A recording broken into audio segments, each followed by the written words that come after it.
সুধী মণ্ডলী, আপনাদের সবাইকে আমন্ত্রণ জানাচ্ছি। আমি ডাক্তার শারমিন আব্বাসী, ওজিএসবি আয়োজিত সুস্বাস্থ্য নিরাপদে নারী। আজকের দিনটা একটু অন্যরকম, ফুল ফুটুক আর না ফুটুক, আজ বসন্ত। সবাইকে শুভ বসন্ত। এবং বসন্তের এই সতেজতা আমাদের প্রত্যেকটি নারী মনকে এবং শরীরকে ভালো রাখুক, এই আমাদের চাওয়া। আপনারা জানেন যে ওজিএসবি নারী স্বাস্থ্যের উন্নয়নের জন্য এমন একটি প্ল্যাটফর্ম, যে প্ল্যাটফর্মটি বাংলাদেশের প্রতিটি জায়গায়, প্রতিটি অঞ্চলে নিরলসভাবে কাজ করে যাচ্ছে, যেন আমাদের দেশের নারীদের মাতৃমৃত্যু কমানো যায়, আমাদের দেশের নারীরা ভালো থাকেন, সুস্থ থাকেন এবং যত্নে থাকেন। তারই ধারাবাহিকতায় ওজিএসবি প্রতি রবিবার আয়োজন করে সুস্বাস্থ্য নিরাপদে নারী। আজ তার 10ম পর্ব। আজকে আমরা খুবই গুরুত্বপূর্ণ একটি বিষয় নিয়ে কথা বলবো, সেটি হচ্ছে গর্ভাবস্থায় খিঁচুনি। আপনারা জানেন যে বাংলাদেশে মাতৃমৃত্যুর প্রধান কতগুলো কারণ রয়েছে, তার মধ্যে গর্ভাবস্থায় খিঁচুনি অন্যতম কারণ, যে কারণে আমরা দেখি আমাদের অনেক মা মৃত্যুবরণ করেন। কিন্তু আমার আপনার একটু সচেতনতা, একটু আগে চিকিৎসকের কাছে আসা, অথবা একটু আগে জানান দেওয়া এই মায়েদেরকে মৃত্যুর হাত থেকে বাঁচাতে পারে। আমাদের সঙ্গে আজকে যুক্ত হবেন বেশ কয়েকজন এক্সপার্ট, যারা আসলে এই বিষয় নিয়ে বাংলাদেশে কাজ করছেন এবং করে যাচ্ছেন, এবং এই বিষয়ে যে জটিলতাগুলো আছে সেগুলোকেও কমানোর চেষ্টা করছেন। পুরো আয়োজনটি জুড়ে আমাদের সায়েন্টিফিক পার্টনার হিসেবে থাকে স্কোয়ার ফার্মাসিউটিক্যালস লিমিটেড, এবং এটি স্কোয়ারের পেজ, রাজ টিভির পেজ, ওজিএসবির পেজে একযোগে প্রচারিত হচ্ছে এই মুহূর্তে। মূলত যার দিক নির্দেশনায় আমরা এই আয়োজনটি করি, ওজিএসবির সভাপতি অধ্যাপক সামিনা চৌধুরী ম্যাডাম আমাদের মাঝে এখন উপস্থিত আছেন সভাপতি হিসেবে। এছাড়া আমাদের সাথে উপস্থিত আছেন অধ্যাপক ডক্টর তাবাসসুম পারভীন, অধ্যাপক ম্যাটারনাল মেডিসিন বিভাগ, বঙ্গবন্ধু শেখ মুজিব মেডিকেল বিশ্ববিদ্যালয়। এছাড়া আরো দুজন আমাদের যারা আছেন, আমাদের এক্সপার্ট প্যানেলিস্ট, আজ কিছুক্ষণের মধ্যেই আমাদের সঙ্গে হয়তো তারা যুক্ত হবেন। প্রথমে আমি অধ্যাপক সামিনা চৌধুরী ম্যাডামকে বলবো, ম্যাডাম, আজকের দিনটি একটু অন্যরকম, এই সততায় যেন আমাদের নারীরা ভালো থাকে, তাদের জন্যই আসলে আমাদের আজকের এই আয়োজনটিও। আপনার কাছ থেকে প্রথমেই শুভেচ্ছা চাই এবং কিছু ইনক্লুডিং কথাও চাই। আসসালামু আলাইকুম। পয়লা ফাল্গুনের শুভেচ্ছা সবাইকে। ফাল্গুন আমাদের জীবনে একটা বিশেষ অধ্যায়কে আমাদের স্মরণ করিয়ে দেয়। এই ফাল্গুনে আমরা বাংলা ভাষার মর্যাদা আমরা পৃথিবীতে প্রতিষ্ঠা করতে পেরেছি, এবং এই ফাল্গুনের হাত ধরেই কিন্তু আমরা বাংলাদেশকে পেয়েছি।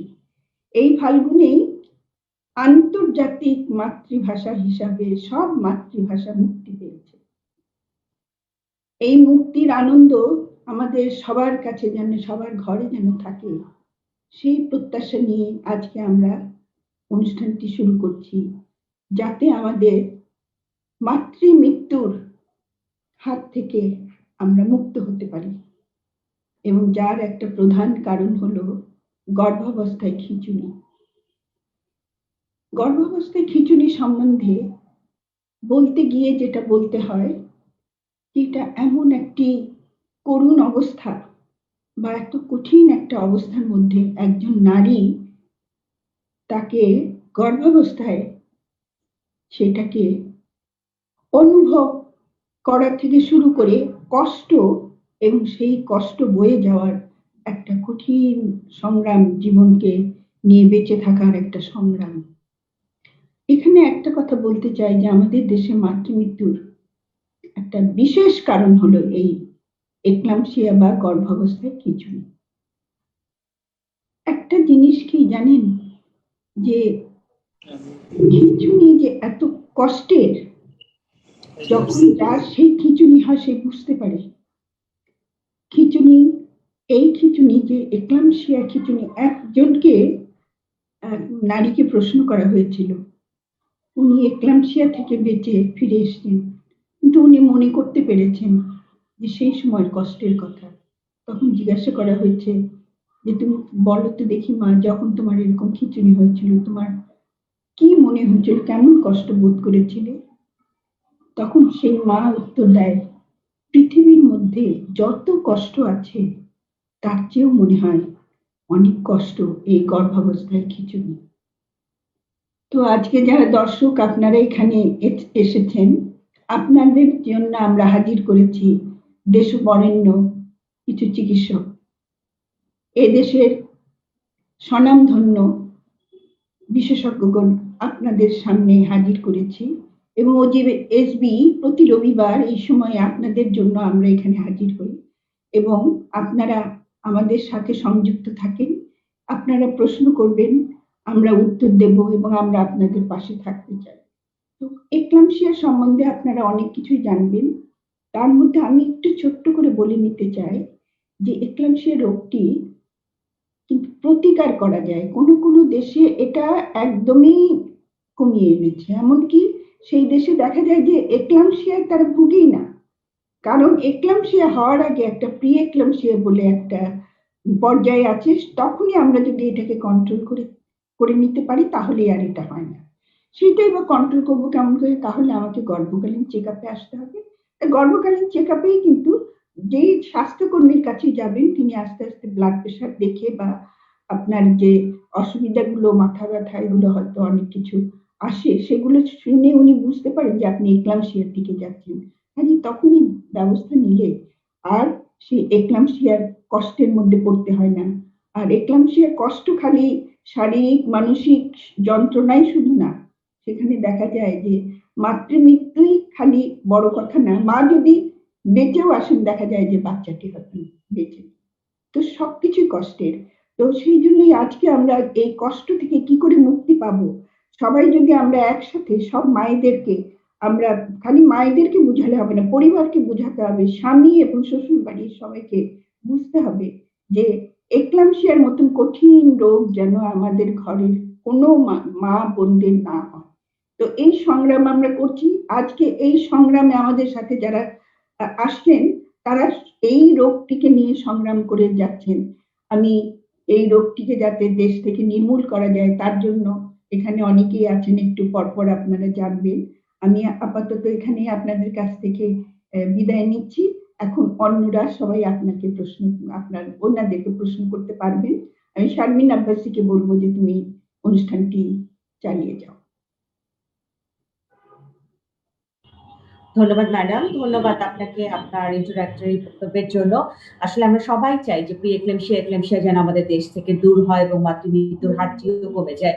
এই মুহূর্তে আমাদের সঙ্গে উপস্থিত হয়েছেন অধ্যাপক লতিফা শামসুদ্দিন, প্রাক্তন প্রেসিডেন্ট OGSB, এবং আমরা বলবো যাকে আসলে বাংলাদেশে এই প্রি এক্লেমশিয়া এবং এক্লেমশিয়াকে কমানো এবং মাতৃমৃত্যু কমানোর জন্য যিনি আসলে একজন সম্মুখ সারির যোদ্ধা, ঠিক যোদ্ধার মতো করেই যুদ্ধ করে গেছেন এই এক্লেমশিয়ার বিষয়টিকে যেন বাংলাদেশ থেকে একেবারেই নির্মূল করা যায়। আমি আপনাদের স্বাগত জানাচ্ছি ম্যাডাম আমাদের আজকের এই আয়োজনে। দর্শক, আপনারা জানেন যে এই আয়োজনে আমরা বিশেষজ্ঞ এক্সপার্ট প্যানেলিস্ট যারা আছে তাদের কাছ থেকে বিভিন্ন তথ্য জানানোর চেষ্টা করি এবং আমাদের এই আয়োজনটি কিন্তু সাধারণ দর্শকদের জন্য, এবং এই আয়োজনের কথাগুলো হয় এমন যেন সাধারণ দর্শকরা একেবারেই সাধারণভাবে বিষয়গুলোকে বুঝতে পারেন। আমরা দর্শকদের প্রশ্ন নেই, আপনাদের প্রশ্নের উত্তরগুলো আমরা দেওয়ার চেষ্টা করি। যারা আছেন এক্সপার্ট প্যানেলিস্ট তাদের কাছে আমার অনুরোধ থাকবে যদি আপনারা সংক্ষেপে উত্তরগুলো দেন তাহলে আমরা অনেক প্রশ্ন নিতে পারবো।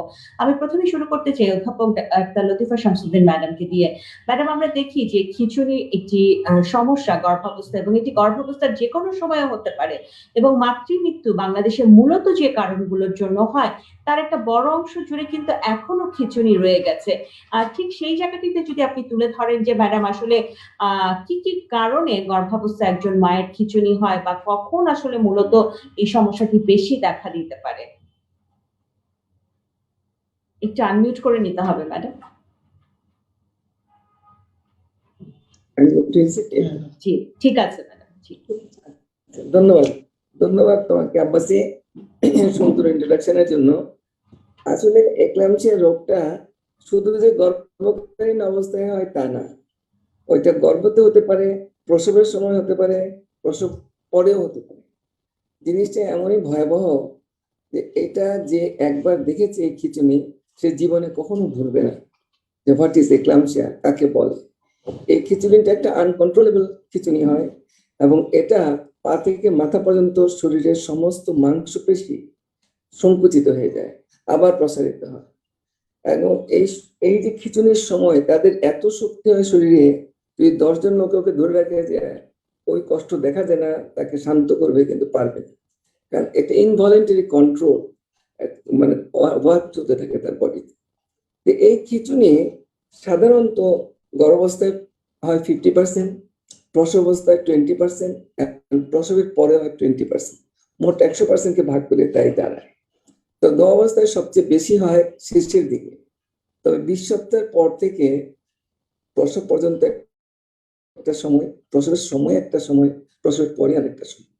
তো এই মাগুলা যখন গর্ভে তার সন্তান আছে তখন ওনারা সাধারণ মাই থাকেন। সবচেয়ে সমস্যা হলো আমাদের ফার ইস্ট এশিয়ান কান্ট্রিতে এটা বেশি হয়। তো বেশি হয় তুমি কারণ জিজ্ঞেস করছিলা, আসলে প্রথম কারণটাই হলো আমাদের আর্লি ম্যারেজ।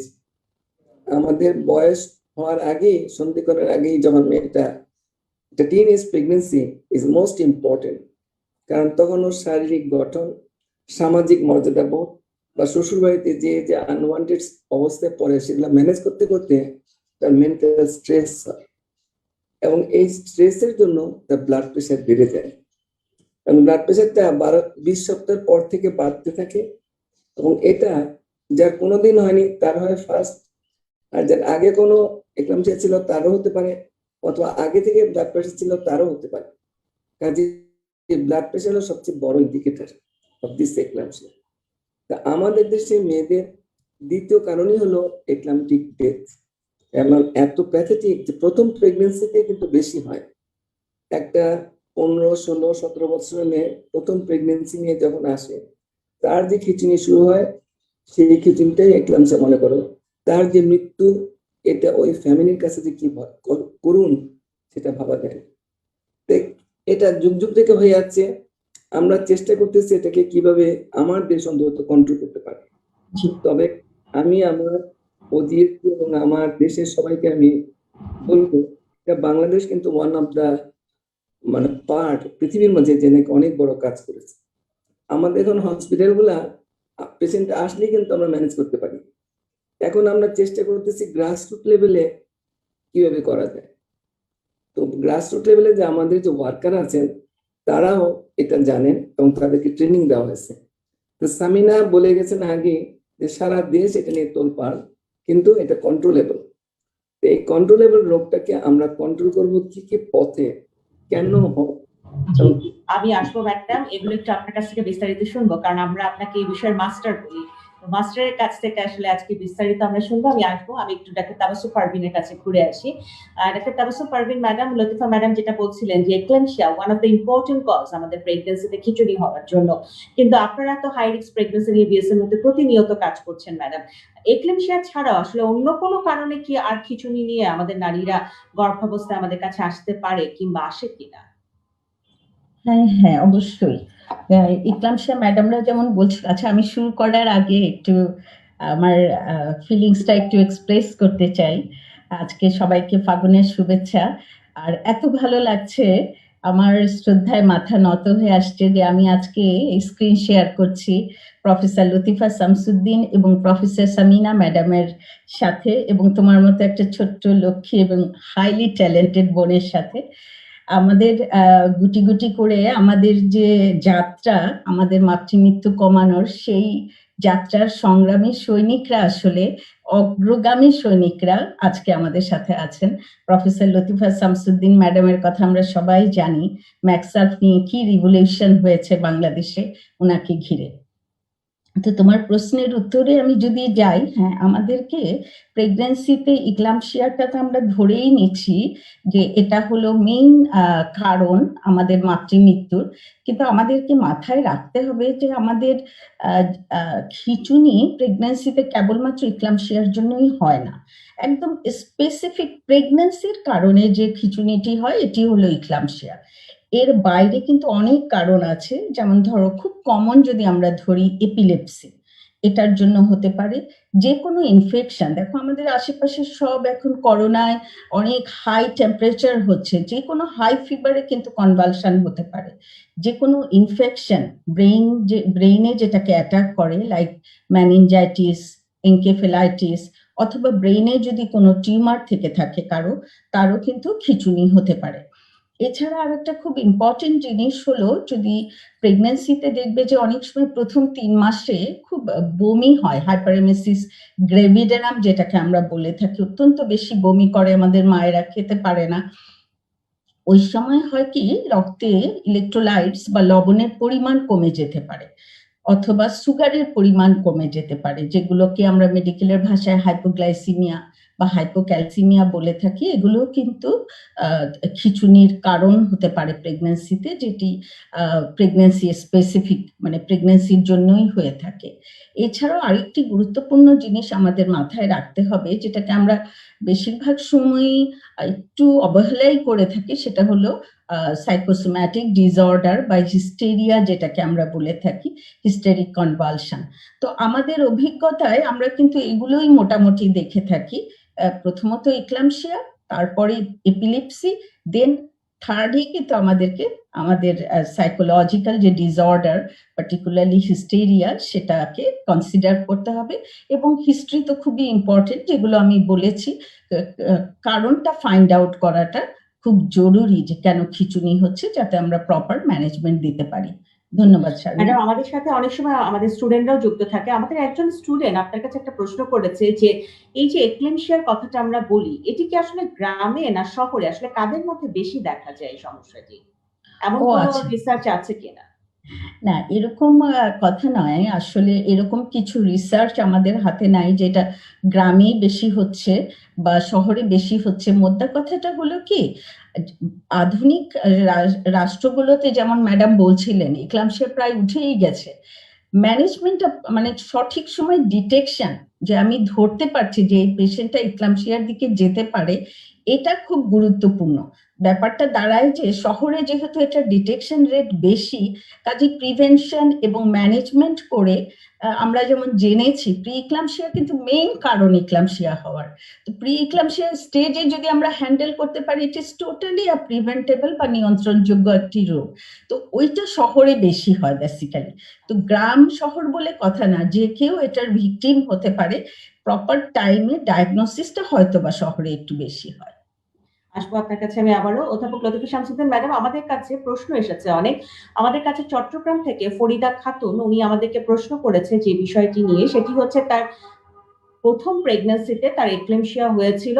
এখন তিনি প্ল্যান করছেন যে উনি আবার প্রেগন্যান্সি নেবেন, কিন্তু ওনার এই প্রেগন্যান্সিতে এক্লেমশিয়া হওয়ার চান্স কতটুকু, একবার যদি কারো এক্লেমশিয়া হয়, এটা উনি জানতে চাচ্ছেন।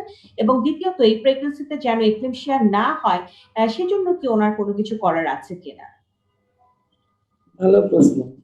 আসলে এক্লাম্পসিয়া এত ভয়াবহ, একবার যার হয়েছে তার ভয় পেতে যায় যে আর প্রেগনেন্সি নিবে কি নিবে না, এটা নিয়ে তার সন্দেহ। তবে প্রেগনেন্সি নিবেন, তবে এক্লাম্পসিয়া হওয়ার সম্ভাবনা অনেক বেশি থাকে। সাধারণ মায়ের জানা থাকে, ওনার সম্ভাবনা আর একটু বেশি। তো সেই জন্য ভয় পেলে চলবে না, উনি রেগুলার অ্যান্টিনেটাল চেক আপ করবেন। আর এক্লাম্পসিয়া যখন ভালো হয়ে গেছিল তখন ওনার ব্লাড প্রেশারটা রেগুলার দেখতে হতো। যদি নর্মাল হয়ে গিয়ে থাকে তাহলে তুমি মোটামুটি নর্মাল, কিন্তু ব্লাড প্রেশার সেই থেকে বেশি থাকে, তাহলে ওনাকে প্রথম থেকে ব্লাড প্রেশার কন্ট্রোল করতে হবে। আর এই প্রেগনেন্সি উনি যার কাছে চেক আপ করতে যাবেন, তাকে বলতে হবে যে আমার আগে ক্লাসে হয়েছিল, তাহলে সে ম্যাডাম বা সেই ডাক্তার ওইভাবে ওনাকে কেয়ার নেবে, তাহলে তার ভয় নেই।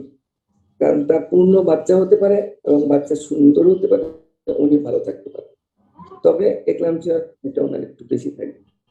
তখন মনে হচ্ছে যদি বলেন তাহলে ভালো হয়, ওনার খাবারের মাঝে একটু লবণ প্রথম থেকে কম খাবেন, বা উনি হাইজিনটা সুন্দর করে মেনটেন করেন, ঘুমাবেন, এসব কিছু করতে পারলে ভয় নেই। জি, এখানে কিন্তু ম্যাডাম আরো একজন প্রশ্ন যুক্ত করেছে আপনার কাছে, যে প্রি কনসেপশন পিরিয়ড থেকে আসলে অ্যাসপিরিন জাতীয় ওষুধ শুরু করার কোনো ইন্ডিকেশন আছে কিনা এই ক্ষেত্রে? হ্যাঁ, আমরা ব্লাড প্রেশার যখনই মনে করি যে পেশেন্টের হাই ব্লাড প্রেশার হতে পারছে, তাদেরকেও কিন্তু আমরা দিই। আর প্রি এক্লাম্পসিয়া বা আগের যার হিস্ট্রি আছে, সে ফার্স্ট টাইম সেকেন্ড মানে 12 সপ্তাহ থেকে ইকোস্পিরিন আমরা দিই। এই অ্যাসপিরিন করে কি, ব্লাড কোয়াগুলেশনটা কমিয়ে দেয় এবং ব্লাড ফ্লোটা ভালো রাখে, প্রেশারটা কমায় দেয়। সেই জন্য ওটা দেওয়া ভালো। আর ফলিক অ্যাসিড তাকে খেতে হবে সবসময়, আর ক্যালসিয়াম ইজ ভেরি ইম্পর্টেন্ট। তিনটা জিনিস যদি উনি খান, উনি ভালো থাকে। জি, আমরা আসবো ম্যাডাম আপনার কাছে। ডাক্তার সুভাষ কান্তি দে আমাদের সঙ্গে যুক্ত হয়েছেন, সহযোগী অধ্যাপক নিউরোলজি বিভাগ, বঙ্গবন্ধু শেখ মুজিব মেডিকেল বিশ্ববিদ্যালয়। ডাক্তার সুভাষ কান্তি দে আপনাকে স্বাগত জানাচ্ছি আমাদের আজকের এই আয়োজনে। আমরা আসলে আলোচনা শুরু করে দিয়েছিলাম সন্ধ্যা ঠিক 7টায়। আমরা যে বিষয়গুলো নিয়ে আলাপ করছিলাম, গর্ভাবস্থায় খিঁচুনি, এবং আমাদের যারা আছেন বিশেষজ্ঞ বিশেষ আমাদের সঙ্গে, তারা আসলে কথা বলছিলেন এক্লেমশিয়ার জায়গাটি থেকে।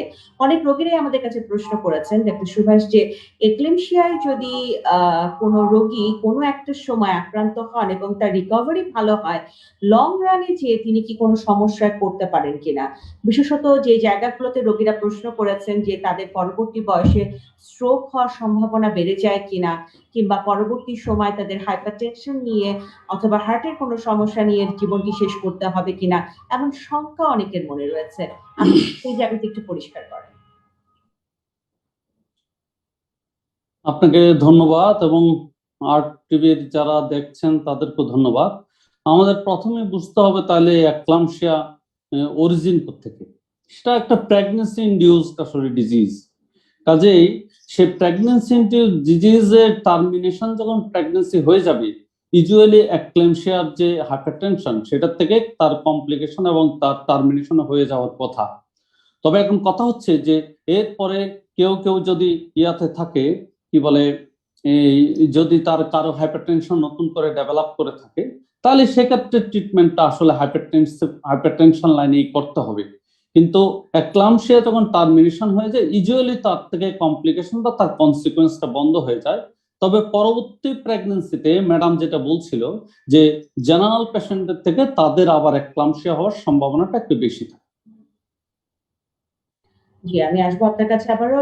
তাবাসসুম পারভিন ম্যাডাম একজন আমাদের কাছে প্রশ্ন করেছেন যে উনি এই মুহূর্তে 34 সপ্তাহের প্রেগন্যান্সি আছে, এটি তার প্রথম প্রেগন্যান্সি, তার বয়স 28 বছর, উনি একজন চাকুরিজীবী। ওনার ব্লাড প্রেশার প্রায় থাকছে 150/100, এবং ইদানিং গত 3 দিন ধরে ওনার মাথা ব্যথা শুরু হয়েছে এবং ঘাড়ের পেছন থেকেও ওনার ব্যথা করে, এবং উনি যেটি ফিল করছেন যে পেটের উপরিভাগেও ওনার হালকা ব্যথা করে।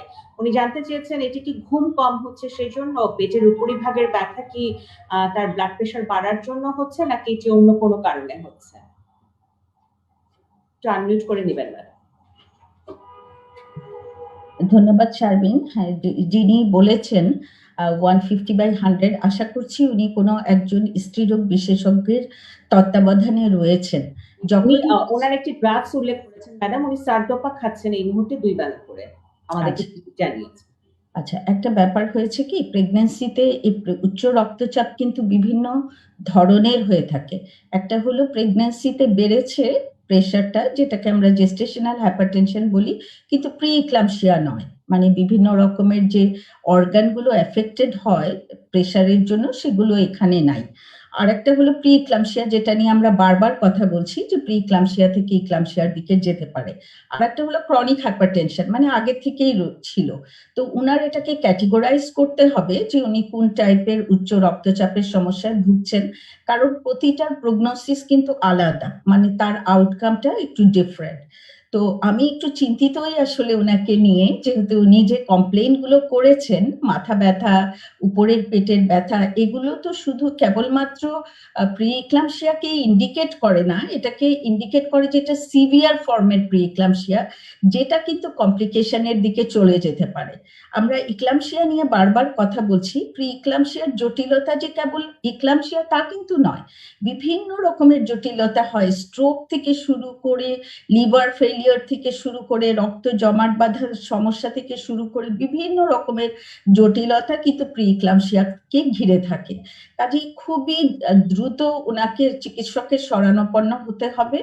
যদি ওনার ঘুমের সমস্যার জন্য হয়ে থাকে ভালো কথা, কিন্তু তার আগে আমাদেরকে এক্সক্লুড করতে হবে যে এটা প্রি ইক্লাম্পসিয়া নয়, তাহলে আমরা কিছুটা নিশ্চিত হতে পারবো। আমি ওনাকে অতি সত্বর চিকিৎসকের তত্ত্বাবধানে যেতে বলবো। উনি যে ওষুধটা খাচ্ছেন এতেও ওনার প্রেশার, যেটা বললে তুমি, এটা কিন্তু নিয়ন্ত্রণে নয়।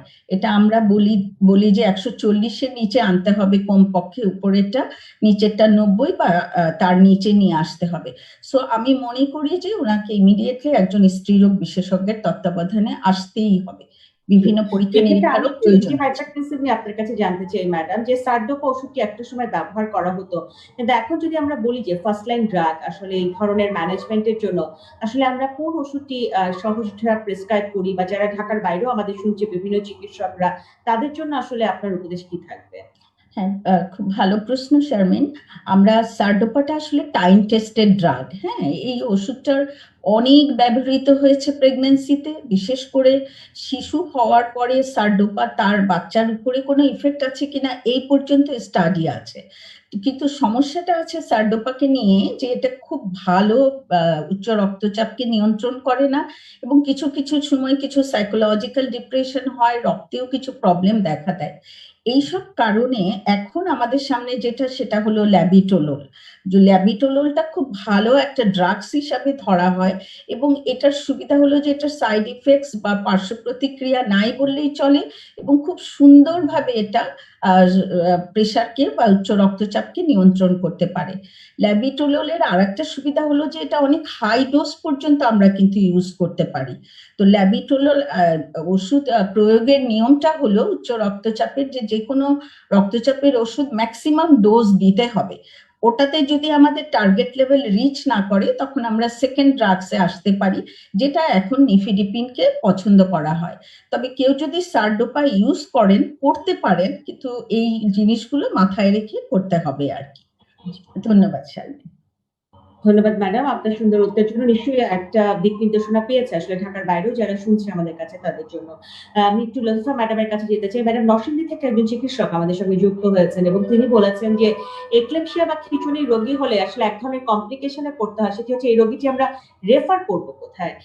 কারণ হচ্ছে যে কোথায় রোগীটি যাবে, কোথায় চিকিৎসা পাবে, এবং রোগীর লোকজনও যারা থাকে তারা আসলে কোথায় নিবেন বুঝতে পারেন, এতে করে আসলে একটা ডিলে হয়ে যায়। এই ডিলেটা যদি আমরা কমাতে পারি, এই দেরিটা যদি আমরা কমাতে পারি, তাহলে কিন্তু অনেক মৃত্যু আমরা কিন্তু প্রতিরোধ করতে পারি। ঠিক সেই জায়গাটায় যদি আপনার কাছে একটা নির্দেশনা পাই ম্যাডাম, রেফার করার ব্যাপারে এই পেশেন্ট গুলোকে, তাহলে মনে হয় যারা দেখছে আমাদের মিড লেভেল এবং জুনিয়র ডাক্তার, তার একটি দিক নির্দেশনা পাবে। ডাক্তার সাহেবকে, কারণ এটা একটা রিয়েল প্রবলেম। কারণ এক্লাম্পসিয়ার খিঁচুনি একবার শুরু হলে তাকে আর সরানো খুব কঠিন। সেই খিঁচুনি বন্ধ করা যায় না, পেশেন্টকে মুভ করা যায়। আমি ওনাকে বলবো, আমাদের দেশে ম্যাগনেসিয়াম সালফেট ইনজেক্টেবল ফর্মে পাওয়া যায়, আইএম। আপনি 5 গ্রাম ইনজেকশন মেটার 2 খাইতে দিয়ে দিবেন, বা 2 বাটকে দিয়ে ওকে নেক্সট টার্সিয়ারি লেভেল হসপিটালে রেফার করবেন। তাতে হবে কি, 10 গ্রাম ম্যাগনেসিয়াম সালফেট যদি কেউ পায়, তার 4 ঘন্টা পর্যন্ত সে ফ্রি থাকবে ফিট থেকে। তাহলে ইতিমধ্যে আপনার ট্রান্সপোর্ট রেডি করতে হবে, কিন্তু তার আগে আপনাকে জানতে হবে কোন হসপিটাল পাঠাবেন, কত দূর দূরে, সাথে কে যাবে, এবং একটা রেফারেল স্লিপ লিখতে হবে। সেই স্লিপে আপনি যে ওষুধটা দিয়েছেন সেটা অবশ্যই মেনশন করবেন, এবং যিনি পাবেন রোগীটাকে তিনি আবার নেক্সট স্টেপ থেকে শুরু করবেন। কারণ এটা তো একটা ডেঞ্জারাস ড্রাগ, খিচুনি বন্ধ করবে, কিন্তু বেশি দিলে ওভারলোড করলে মারা যাবে। তো সেই জন্য রেফারেল স্লিপটাও খুব ইম্পর্টেন্ট। আপনার কাজ দুটা, পেশেন্টটাকে অবশ্যই রেফার করবেন যদি আপনি না পারেন, আর আপনি 10 গ্রাম ম্যাগনেসিয়াম সালফেট আইএম 2 বাটকে দিয়ে তাকে ট্রান্সপোর্টে তুলে পাঠাবেন, কিন্তু রেফারেল স্লিপটা আপনি সুন্দর করে তাদেরকে বুঝিয়ে দিবেন আর ফোন করে দিবেন নেক্সট স্টেশনে যে আপনি পাঠাচ্ছেন। আমার মনে হয় এটা উনি বুঝতে পারছেন স্যার। তাহলে রেফারেল সিস্টেমটা প্রপারলি হতে হবে ম্যাডাম। ম্যাডাম ম্যাগনেসিয়াম সালফেট নিয়ে আপনি অসাধারণ কাজ করেছেন বাংলাদেশে, যেটি আসলে ভাষার মাধ্যমে প্রকাশ করা সম্ভব নয়, এবং এটি একেবারে বিভিন্ন জায়গায় ছড়িয়ে দেওয়ার জন্য, সহজলভ্য করার জন্য আপনি একেবারে সরকারি পর্যায় পর্যন্ত বিভিন্ন সময় বিভিন্ন রকম অনুরোধ নিয়ে গেছেন আমরা যতটুকু জানি। সেই জায়গা থেকে আসলে আপনার কাছে জানতে চাই যে এই যে ম্যাগনেসিয়াম সালফেটের প্রসঙ্গটি আসলো, এটি দিতে অনেক সময় আমাদের অনেক জুনিয়র চিকিৎসকরা ভয় পায়, বা তারা চিন্তা করে আইএম দিব না আইভি দিব, ডোজটা মনে রাখার ব্যাপারে তাদের অনেক সময় ভয় লাগে। সেই জায়গাটায় যদি তাদেরকে একটু আশ্বস্ত করেন, কারণ এরা সবাই তো আপনার সন্তান, কেউ আপনার ট্রেনি, এরা আসলে একটু নির্ভয়ে এই জায়গাটায় কিভাবে কাজ করতে পারবে ম্যাডাম? হ্যাঁ, আমার মনে হয় ডাক্তার তো দূরের কথা, তার চেয়ে নিচে লেভেলে যারা তারাও পারবে। কারণ এটা এমন কোনো অসম্ভব জিনিস নয়। যখন খিচুনি হয় তখন পেশেন্টটা কিন্তু একদিক কাট করে দেওয়া লাগে, মুখের লালাগুলা, তার বমিটা, শ্বাস নেওয়াটা, এটা আমাদের এসেনশিয়াল কাজ। আপনি করে দিলেন, কিন্তু আপনাকে একটা কিট দেওয়া আছে, আমাদের এখন গভর্নমেন্ট কিট দেয়। কয়েকদিন আগে আমি মিটিং এ গেছিলাম গভর্নমেন্টের, ওখানে 2টা কিট রেডি করা আছে, একটা পিপিএইচ এর, একটা এক্লাম্পসিয়া। ওই কিট গুলা যদি আপনার কাছে থাকবে, আপনি কিটটা খুলে দেখবেন, ওখানে ম্যাগনেসিয়াম সালফেট এবং তার ডোজ, তার চার্ট সব দেওয়া আছে। তো ডোজটা হলো প্রিলিমিনারি লেভেলে আপনার 10 গ্রাম IM। তো সেই 10 গ্রামটা দেখবেন দুরকম ফর্মে আছে। একটা আছে আমাদের ভ্যাকসিন কোড, ওখানে থাকে 4 গ্রাম, একটা আছে গণস্বাস্থ্যের, সেখানে 5 ট্যাগ করে আপনি পাবেন। আরেকটা কোম্পানি বের করতেছে, তারা বলছে 5 ট্যাগ করে বের করে দিবে। তো এই গ্রাসরুট লেভেলে যারা আছেন না কেন, তারা 10 গ্রাম ম্যাগনেসিয়াম সালফেট ওখান থেকে নিয়ে আপনি 2 গাইকে দিয়ে দিবেন বা 2 বাটাকে দিয়ে দিবেন, দিয়ে পেশেন্টটাকে সেটেল করে আপনি পাঠিয়ে দিবেন। আপনার ভয়ের কোনো কারণ নেই, কারণ এটা এমন কোনো সাইড এফেক্ট করে না যে পেশেন্ট মারা যায়। এই 10 গ্রাম কিন্তু লোয়েস্ট ডোজ ইন দ্য ওয়ার্ল্ডে কিন্তু ডোজ হলো 14 গ্রাম। তা আমাদের দেশে যেহেতু মেয়েদের ওয়েট কম, আমাদের পালস রেগুলেটরি সিস্টেম খুব খারাপ, আমরা বুঝতে পারি না শ্বাস নিচ্ছে কি নিচ্ছে না, প্যাটেলার রিফ্লেক্স দেখতে জানি না, সেই জন্য যখন প্রথম ড্রাগটা আসে আমরা লোয়েস্ট ডোজটা অ্যাকসেপ্ট করছি এবং হোল ওয়ার্ল্ড এটা অ্যাকসেপ্ট করছে যে বাংলাদেশ ইজ রাইট। এখন ইন্ডিয়ান বইতেও দেখবেন লিখে আছে বাংলাদেশি ডোজ, জি। আমাদের নামটাই লিখে আছে। তো আপনি ভয় করবেন না, আপনি দিবেন, এতে কোনো ক্ষতি নেই। কিন্তু ডোজ যদি ওভার হয়ে যায়, দ্যাট ইজ এ প্রবলেম। আমার মনে হয় ডোন্ট ওয়ারি। সেক্ষেত্রে অ্যান্টিডট আছে কিনা ডক্টর তাবাসসুম পারভিন ম্যাম? হ্যাঁ, এটা আছে। আমি একটু, ম্যাডাম এত সুন্দর করে বলেছেন, আমি একটু জাস্ট একটু অ্যাড করি যদি এটা হেল্প করে। আমাদের গ্রাসরুট লেভেলে তো সবাই ক্যাথেটার করতে পারে, তাই না? এই এক্লাম্পসিয়ার পেশেন্টগুলোকে যদি ক্যাথেটার করে যদি ইউরিন আউটপুটটা সাফিসিয়েন্ট পায়, তাহলে কিন্তু অত ভয়ের কিছু নাই। তবে যদি খুব কম থাকে তাহলে একটু সাবধান হতে হবে। এটা মানে আমাদেরকে একটু মাথায় রাখতে হবে। হ্যাঁ, ম্যাক্সালফের একটা ভালো অ্যান্টিডোট আছে, সেটা হলো ক্যালসিয়াম গ্লুকোনেট। আমরা যদি আইভি স্লোলি দিয়ে দিই 10 গ্রামের মতো, তাহলে এটা সাবসাইড করে। কিন্তু তার আগে বুঝতে হবে যে আমার আসলে টক্সিসিটিটা হলো কিনা, এটা একটু বুঝে নিতে হবে। জি, আসবো আপনার কাছে। একটা সুভাষ কান্তি দি, আমাদের কাছে অনেকেই প্রশ্ন করেছে যারা এক্লাম্পসিয়া রোগী, তারা আসলে খুব ভয় পাচ্ছে এখন প্রেগন্যান্সি নেবেন কি নেবেন না, এবং দেখা যায় যে এপিলেপসিতে তারা আসলে যেই ওষুধগুলো খান সেটি তারা প্রেগন্যান্সি হয়ে গেলে খেতে পারবেন কিনা।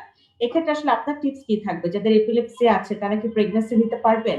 যদি নিতে পারেন তাহলে কি কি সাবধানতা অবলম্বন করবেন? যা আসলে গ্রুপ তো দুটো, একটা হচ্ছে যাদের এপিলেপসি আছে তারা প্রেগনেন্ট হতে পারবে কিনা, আর একটা হচ্ছে যাদের একবার এক্লাম্পসিয়া হয়েছে তারা প্রেগনেন্ট হতে পারবে কিনা। প্রথমে উত্তর হচ্ছে সবাই প্রেগনেন্সি নিতে পারবে, এটা হলো সবার জন্যই ইউনিভার্স বলতে পারেন যে দুই পক্ষই প্রেগনেন্সি নিতে পারবে। তবে যাদের এপিলেপসি আছে তাদের প্রেগনেন্সি শুড বি প্ল্যান। যেহেতু প্রেগনেন্সি সাথে যদি এপিলেপসি আগে থেকেই থাকে, তাহলে বাচ্চা এবং মা দুজনেই রিস্কে চলে যাবে। সেজন্য তার অবশ্যই প্রেগনেন্সি নেওয়ার আগে ওনার এপিলেপসি কন্ট্রোল করে ডাক্তারের পরামর্শ নিয়ে ফলিক অ্যাসিড সাপ্লিমেন্ট নিয়ে সে প্ল্যান প্রেগনেন্সি করবে, এবং প্রেগনেন্সির পরও সে ফলো আপে থাকবে এই কারণে যে ড্রাগ থেকে তার কোনো হচ্ছে কিনা, অ্যান্টিপিলেপটিক ড্রাগ থেকে বাচ্চার কোনো সমস্যা হচ্ছে কিনা সেটা আলট্রাসাউন্ড করে সবসময় কনজেনিটাল অ্যানোমালিস দেখে তারপরে সে প্রেগনেন্সি কন্টিনিউ করবে।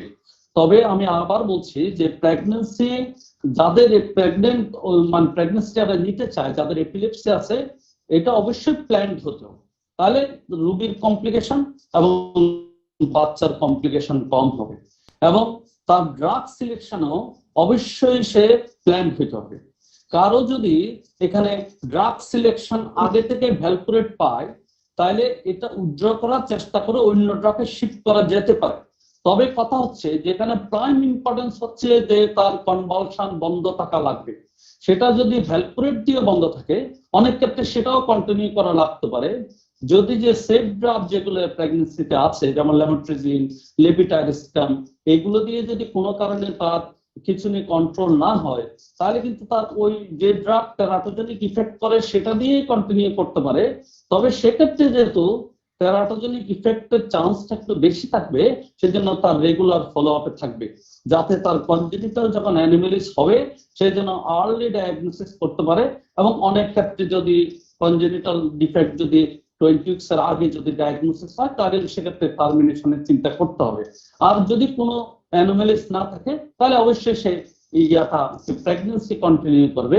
এবং অবশ্যই এন্টিএপিলেপ্টিক ড্রাগটা আমরা মাঝে মাঝে তার সিরাম লেভেল মেপে দেখবো, সেটা যদি কন্টিনিউ করে তাহলে আশা করি তার প্রেগনেন্সিতে অধিকাংশ ক্ষেত্রে কোনো সমস্যা হবে না, বাচ্চাও নর্মাল ডেলিভারি হওয়ার সম্ভাবনা রয়েছে এবং without congenital anomalies. Doctor Subhash Kanti, আপনার কাছে একটা প্রশ্ন করেছেন যে প্রেগন্যান্সি যখন হয় তখন কি এপিলেপসির অ্যাটাকটা একটু বেড়ে যাওয়ার কোনো সম্ভাবনা থাকে কিনা, বা এমন কোনো বিষয় রয়েছে কিনা? যদি আপনার প্রেগন্যান্সির 9 মাস আগে বা 9-10 মাস আগে যদি তার কোনো না থাকে, কনভালশন এপিসোড না থাকে, ইউজুয়ালি প্রেগন্যান্সি পিরিয়ডে সে ড্রাগ কন্টিনিউ করলে হয় না। সেক্ষেত্রে তার ঝুঁকি কম আছে। জি, প্রেগন্যান্সির সময় দুইটাই হতে পারে, সেজন্য তার ড্রাগ লেভেলটা দেখে দেখে নর্মাল লেভেলে রাখতে হবে, যেটা দিয়ে তার পিসিবি কন্ট্রোল আছে। জি, আমাদের কাছে খুব গুরুত্বপূর্ণ একটি প্রশ্ন এসেছে বগুড়া থেকে। রেজা চৌধুরী তার ওয়াইফের জন্য প্রশ্ন করেছেন। তার ওয়াইফ অনেকদিন ধরে এক্লেমশিয়ার সমস্যাটিতে ভুগছেন, প্রায় উনি 10 বছর উল্লেখ করেছেন। এখানে ওষুধ খায়, এটি কন্ট্রোলে থাকে। ওনার প্রথম যে প্রেগন্যান্সিটি হয়েছিল সেই সময় তার ওয়াইফের খিঁচুনি হয়েছিল, তখন চিকিৎসকরা বলেছিলেন এটি এপিলেপসির জন্য নয়, এক্লেমশিয়ার জন্য হয়েছিল। এখন ওনারা সেকেন্ড প্রেগন্যান্সি নেওয়ার প্ল্যান করছে। এক্ষেত্রে উনি জানতে চাচ্ছে যে তার ওয়াইফের যদি খিঁচুনি হয় উনি কিভাবে বুঝবেন যে এটি এপিলেপসির জন্য নাকি এটি এক্লেমশিয়ার জন্য? এটি কি বোঝার কোনো উপায় আছে কিনা?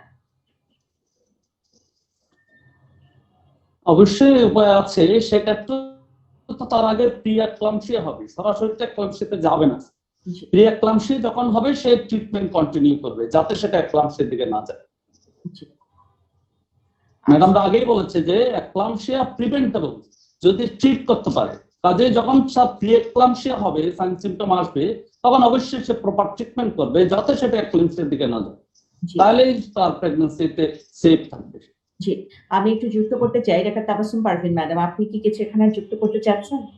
হ্যাঁ, আমি বেশ কিছু জিনিস একটু অ্যাড করতে চাচ্ছি। বিশেষ করে প্রি কনসেপশন পিরিয়ড আসলে কিছু না বলে মনে হয় স্বস্তি পাই না। একটা হলো যে এপিলেপসির পেশেন্টরা প্রেগন্যান্সি নিতে পারবে, ডেফিনেটলি নিতে পারবে। আমাদের অভিজ্ঞতা, যেমন ডক্টর সুভাষ বলেছেন, আমাদের অভিজ্ঞতায় আমরা এখন পর্যন্ত এপিলেপসির পেশেন্ট প্রেগন্যান্সিতে খারাপ হতে দেখিনি, না মাকে না বাচ্চাকে। তবে উনি যেমনটা বলছিলেন it should be pre planned, সেটার জন্য ফলিক অ্যাসিড, যেমন ডক্টর সুভাষ বলেছেন, যেমনটা 5 মিলিগ্রাম করে আমাদের দেশে পাওয়া যায়, খুব সস্তা একটা বড়ি, মানে এত সস্তার বোধহয় ওষুধ হয় না। এটা 3 মাস আগের থেকে উনি খাওয়া শুরু করবেন। মনে রাখতে হবে যে অ্যান্টি এপিলেপটিক ড্রাগস গুলো মূলত ওরোফেশিয়াল, মানে মুখের কিছু অ্যাবনর্মালিটি এবং স্নায়ুতন্ত্রের কিছু অ্যাবনর্মালিটি তৈরি করে, যে দুটোই ফলিক অ্যাসিড দ্বারা প্রিভেন্ট করা সম্ভব। কাজে এটা 3 মিলিগ্রাম থেকে শুরু, 5 মিলিগ্রাম থেকে 3 মাস আগে থেকে শুরু করলে খুব ভালো ফলাফল পাওয়া যাবে। আর একটা হলো যে ওষুধের অপটিমাইজ করে নিয়ে আসতে হবে প্রেগন্যান্সির আগে।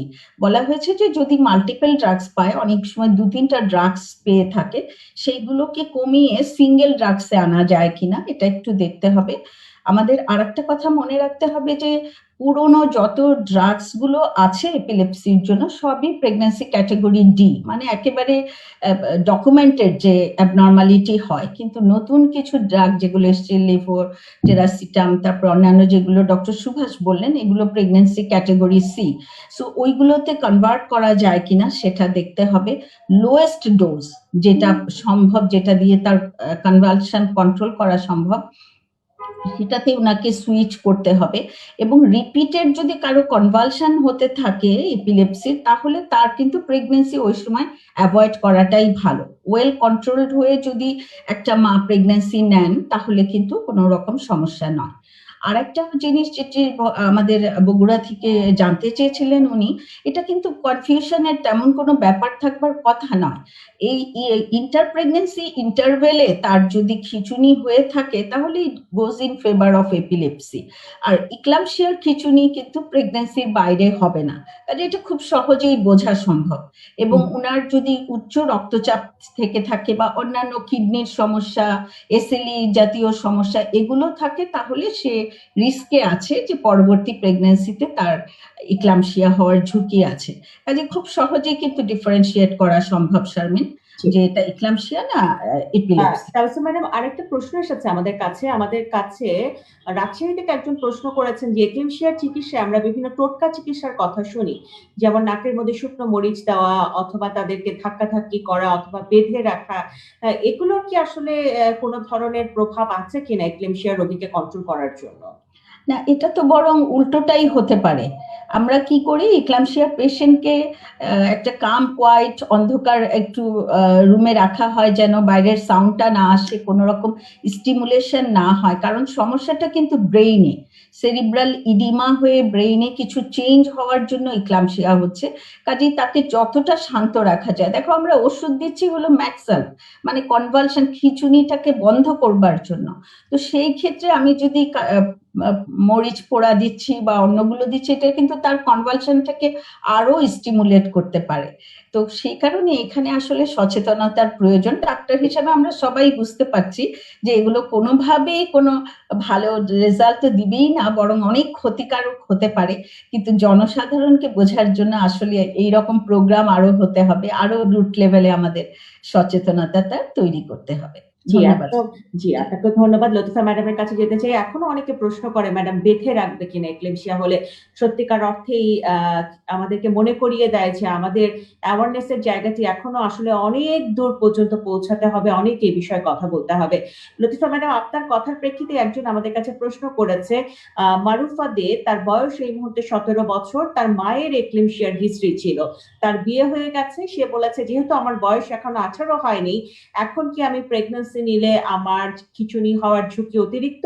যদি সেটা হয়, আপনি আমাকে কবে প্রেগন্যান্সি নিতে অ্যাডভাইস করছেন? ধন্যবাদ শারমিন। আমি ওনার কথাটার জবাব আগে দিই, তারপর তোমার মরিচের কথার জবাব একটু দিতে চাই। কারণ উনি বলছেন যে ওনার মায়ের হয়েছিল ওনার বয়স 17। আমার মনে হয় 17 বয়সে প্রেগনেন্সি নারীকে ভালো, কারণ উনি এখন 18 বছরের বেটার। আমরা বলি বিয়ে দিদি 18 বছরে, যেহেতু early marriage 17, she can wait. 18 বছর হলে আমরা খুশি। আর মায়ের হয়েছে বলে যে মেয়ের হবে তা না, তবে বংশগত একটা শব্দ আছে, এটা তো হতে পারে, এটা ইগনোর করা যাবে। আমার মনে প্রশ্নের জবাব উনি পেয়েছেন। তো তোমার সাথে আমি একটু তাবাসসুম যে বললো মরিচ পোড়া আর কি যেন, সেই কথাটা একটু শেয়ার করতে চাই। শারমিন, আমি যখন প্রথম মানে এক্লামশিয়া যখন আমরা কাজ করি, আমি তো বহু গ্রামে গঞ্জে কাজ করেছি। আমি 7টা মেডিকেল কলেজে কাজ করেছি বিভিন্ন ডিস্ট্রিক্টে, যেমন বগুড়াতে এমনি সরকারি হাসপাতাল, আমি করেছি Rajshahi medical college, Salimullah medical college, Sylhet medical college, Dhaka medical college, তারপরে বঙ্গবন্ধু। তো যেখানে যখন ছিলাম তখন দেখেছি এক্লামশিয়ার ডেথ সর্বোচ্চ। তুমি তো জানো আমরা একটা গ্রাফ করি মাসের শেষে কোন পেশেন্ট কি কারণে মারা গেল, সেই গ্রাফে দেখা যায় এক্লামশিয়ার উঁচুটা সবচেয়ে আগে। তো তখন আমি ভাবলাম এটা কি করা যায়।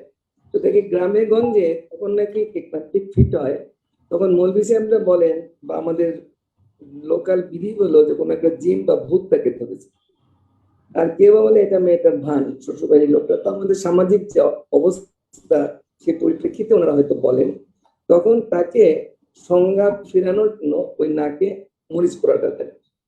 তো এটা যে কত ক্ষতিকর, এবং মেয়েটা তাতে তো আবার খিঁচুনি হয়, আবার খিঁচুনি হয়, আবার কেউ কেউ লাঠি দিয়েও পিটাতেন ওই ছায়ার মধ্যে, যে ছায়া দিয়ে পিঠে জিন চলে যাবে। এগুলো আমাদের কিন্তু বিলিফ ছিল। এখন আমরা সেই বিলিফ থেকে বহু উপরে উঠে আসছি। আসলে এটা একটা রোগ, এবং এই রোগটা প্রতিহত করা যায়, প্রতিকার করা যায়, প্রতিরোধ করা যায়। আমি বলবো আজকের দিনে আমরা আর ওই কথা না ভেবে আমরা আগে এগিয়ে যাব। শারমিন, আমি আরেকটু সময় নিই তোমার কাছে। আমি যখন এগুলা কাজ করছিলাম তখন ইউনিসেফের সাথে আমি কাজ করছি। ইউনিসেফ একদিন একটা মিটিং ডাকলো একটা 5 স্টার হোটেলে। আমি দেখি এক পাশে আমাকে নিয়ে বললো যে তোমার কথা তুমি এদের সামনে বলো। আমি দেখি বহু মৌলভী সাহেব ওই ফ্লোরটা ভর্তি। আমি তখন একটু ভয় পেয়ে গেলাম যে মৌলভী সাহেবদের কাছে আমি কি বলবো, আই ক্যানট আন্ডারস্ট্যান্ড। তো তখন আমি ওনাদের বুঝালাম যে এরকম একটা রোগ আছে আমাদের, আমি সেই রোগ সম্বন্ধে কথা বলতে চাই। আসলে ইউনিসেফ এর যে লং টার্ম বুদ্ধি আমার সেটা ছিল না। তো আমাদের সামাজিক গোড়ামি, আমাদের অশিক্ষা কুশিক্ষা, আমাদের গ্রাসরুট থেকে যদি তুমি উদ্ধার সরাতে পারো, তাহলে কিন্তু আমরা আধুনিক জগতে উঠে আসবো। আমাদের মায়েদের মৃত্যু বা এক্লাম্পসিয়া কি, এটা হলে যেগুলো করা যাবে না, অতি সহজেই বোধগম্য হবে। আর awareness creation is the best way. আমি এই পর্যন্ত বলি, শেষ করছি, কারণ আবার তুমি কথা বলবে আশা করি। জি ম্যাডাম, আপনাকে অসংখ্য ধন্যবাদ, অনেক গুরুত্বপূর্ণ তথ্য আপনি যুক্ত করলেন। ডক্টর সুভাষ কান্তি দে, একজন আমাদের কাছে প্রশ্ন করেছে যে তার ওয়াইফের জ্বর হলেই সবসময় খিঁচুনি হয় এবং এখন সে প্রেগনেন্সির 18 সপ্তাহে রয়েছে, এটি তার দ্বিতীয় প্রেগনেন্সি। তো জ্বর হলেই খিঁচুনি হয়, এটি আসলে কেন হয় উনি একটু জানতে চাচ্ছেন, কারণ ওনারা অনেক টেস্ট করিয়েছেন কিন্তু ব্রেনের কোনো কিছু আজ অব্দি ওনাদের ধরা পড়েনি। একটু আনমিউট করে নেবেন ডাক্তার সুভাষ।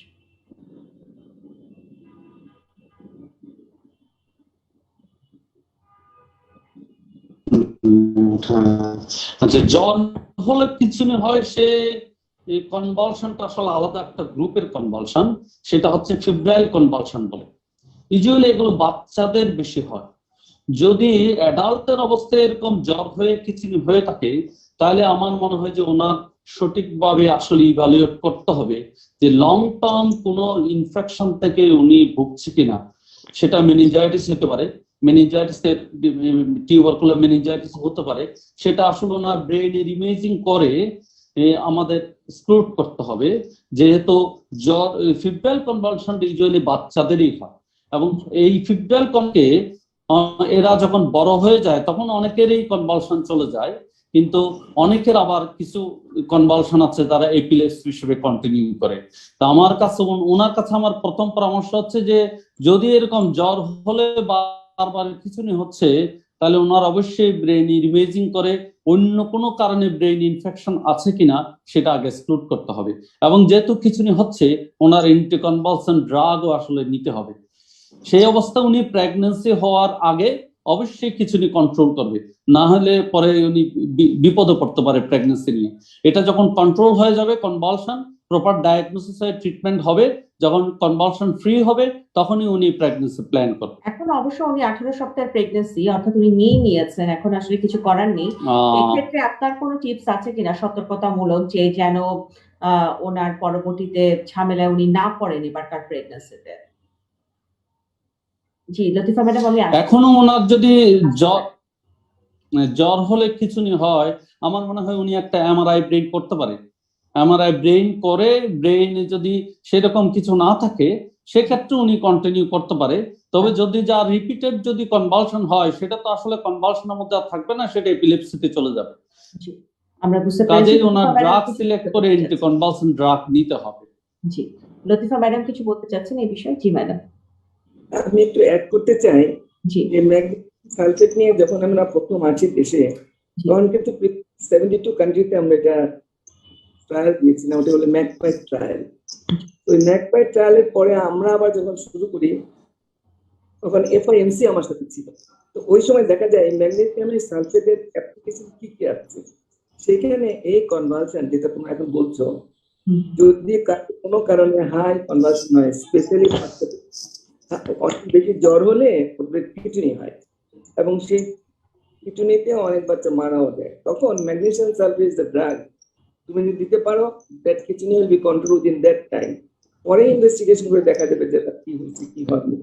তেমন ফলে এটা ইমিডিয়েট একটা effect of magnesium sulphate. You can control the convulsion if you can add. Thank you Sharmin.